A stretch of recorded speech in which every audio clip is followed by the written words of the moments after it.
What's up, guys? This is Josh here and welcome back to another video.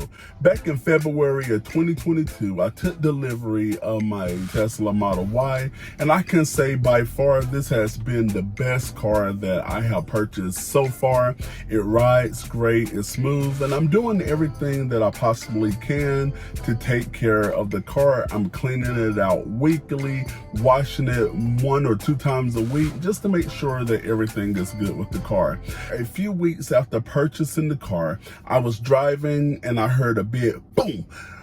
I knew it was a rock. I literally went through the entire windshield with my finger going all the way back and forth on every inch, and I did not see any indentation. So I was like, okay, it hit, but all is well.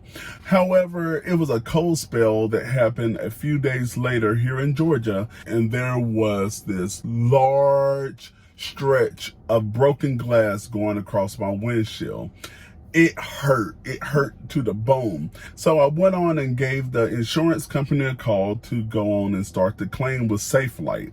However, this was back in March, and Safelite said that they would not be able to repair the windshield until June or July in 2022, which was far longer than I really wanted to wait because it was still growing. The crack was getting longer and longer day by day. As you can see here on your screen, I actually went back to put some clear fingernail polish on it to try to help slow the growth. So after getting off the phone with Safelite, I let them know that I could not wait until June or July to get this fixed because Safelite did not have the windshield in stock. So they said they would have to order it from Tesla.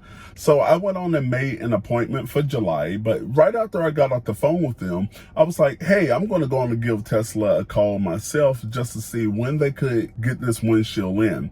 So I already had an appointment in the mobile app because I had some popping and crackling with the tires. It sounded like somebody just was wringing out bubble wrap. So I updated that appointment to include also replacing the windshield, gave Tesla a call just to see if it was possible to have the windshield in.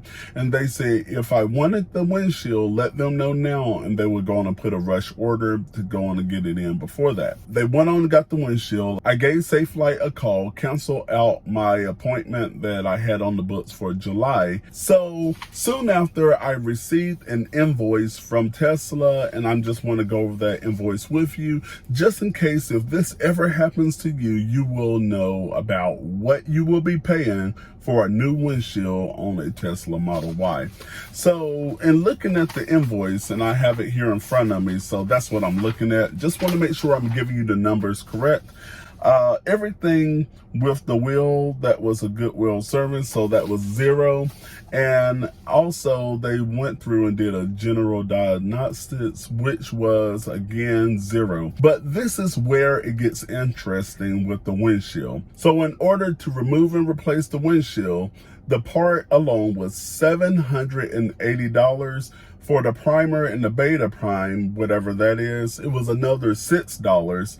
And the sealant and the beta seal was $38. And also dealing with the camera, $18.50. So the parts to replace the windshield was $824. And that's not including the amount for the labor, which was another $434.75. So with all of that being said, in order to replace the windshield on my Tesla Model Y, after you add in the $49.44 for taxes, was $1,318.19. So with that being said, I'm glad that I got it fixed because, like I said, it started off in the corner. It was probably no more than about 4 or 5 inches.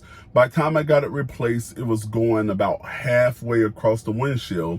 And I was talking to my dad, and he wanted to make sure that it was going to get fixed because he was explaining to me as the crack continued to stretch across the windshield, the glass was getting weaker, and if anything else came and hit around the same spot, it could possibly bust out the whole windshield. And that is something that I was not willing, or a risk that I was willing to take, because at that point we were doing more road trips, heading down to Florida, and also had on the docket to go up to North Carolina to see my family. So I wanted to make sure all of this was going to be fixed in time. However, I did go down to Florida and drove back with a broken windshield, which you can check out the Florida trip. In the 500 miles, I'm documenting how much it costs to charge at the supercharger in the top video right over there. Check out the other video, all things related to your money and your Tesla, and I will see you in the next video.